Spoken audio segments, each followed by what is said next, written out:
رسمگان علوم و عرفا سرفروشی کی تمنا رکھنے والے مسلمانوں، السلام علیکم ورحمۃ اللہ وبرکاتہ۔ وعلیکم السلام ورحمۃ اللہ وبرکاتہ۔ الحمدللہ الحمدللہ الذی خلق الانسان وانتقلہ اللسان وعلمہ البیان والصلاة والسلام علی حبیب الرحمن وعلی آلہ واصحابہ المستعان، اما بعد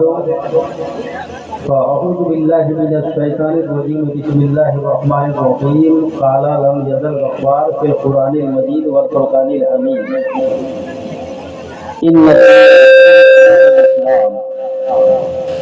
آمنت باللہ صدق اللہ مولانا العظیم وصدق رسولہ النبی الامین الکریم، ونحن علی ذلک لمن الشاہدین والشاکرین والذاکرین والحمد للہ رب العالمین۔ آئیے عقیدت و محبت کے اسی ماحول میں سب سے پہلے خلق رسالت کے نیر تابع، قانون دا قانون ساز پیغمبر ساقی حوض کوثر امت کے رہبر دونوں عالم کے سرور یعنی جناب محمد رسول اللہ ارواحنا فدا صلی اللہ علیہ وسلم کی بارگاہ عظیم المرتبت میں درود پاک کا نذرانہ بانداز غلامانہ پیش کریں اور یہ باواز بلند اللہم صلی علی سیدنا مولانا محمد منبع العلم والحلم والحکم صلو علیہ الصلاۃ والسلام علیک یا رسول اللہ صلی اللہ تعالی علیہ وسلم۔ اس پاکیزہ اصلاح معاشرہ کانفرنس میں تشریف لانے والوں آپ لوگ قابل مبارکباد ہو، اور خصوصیت کے ساتھ قابل مبارکباد ہیں مولانا مجاہد الاسلام صاحب، جنہوں نے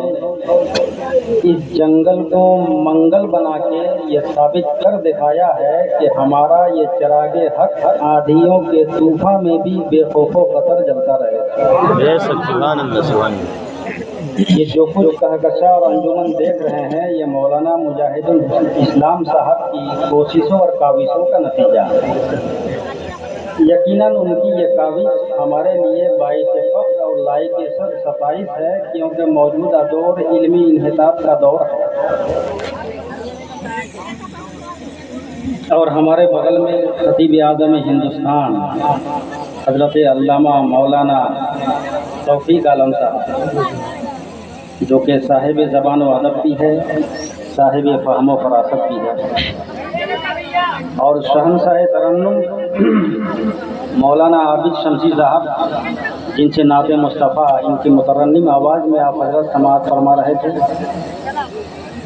معمار قوم علی جناب محمد نفیس احمد صاحب، نباز قوم صدر اعلیٰ علی جناب محمد غیاث الدین عرف ببلو بھائی گھوگھر ریوا۔ دو چار آثار کے ذریعے پہلے آپ کی ذہنیت اور اچھی سماعتوں کا امتحان لے لوں، پھر آگے بڑھوں۔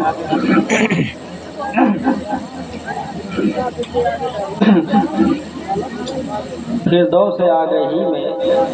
جو چرچا رضا کا ہے، فردوس آگہی میں جو چرچا رضا کا ہے، جنت نگاہ جلوائے زیبا رضا کا ہے، اور مسجد ہو مدرسہ ہو کوئی خانقاہ ہو، مسجد ہو مدرسہ ہو کوئی خانقاہ ہو، جس انجمن میں دیکھیے چرچا رضا کا، جس انجمن میں دیکھیے چرچا رضا کا ہے، اور پڑھ کر تو کوئی ہدایت بخشش کو دیکھ لے، پڑھ کر تو کوئی ہدایت بخشش کو دیکھ لے، رتبہ سخنوری میں بھی اونچا رضا کا ہے، رتبہ سخنوری میں بھی اونچا رضا کا ہے، اور اشرف علی کے حکم امامت سے ہے عیاں۔ مولوی اشرف علی تھانوی نے کہا تھا کہ اگر مجھے مولانا امام احمد رضا خان فاضل بریلوی کی ابتدا میں نماز پڑھنے کا موقع مل جائے تو میں اپنے نصیبے پہ فخر کروں گا۔ اس کو تحت میں رکھتے ہوئے ذرا شعر سنیں کہ اشرف علی کے حکم امامت سے ہے عیاں،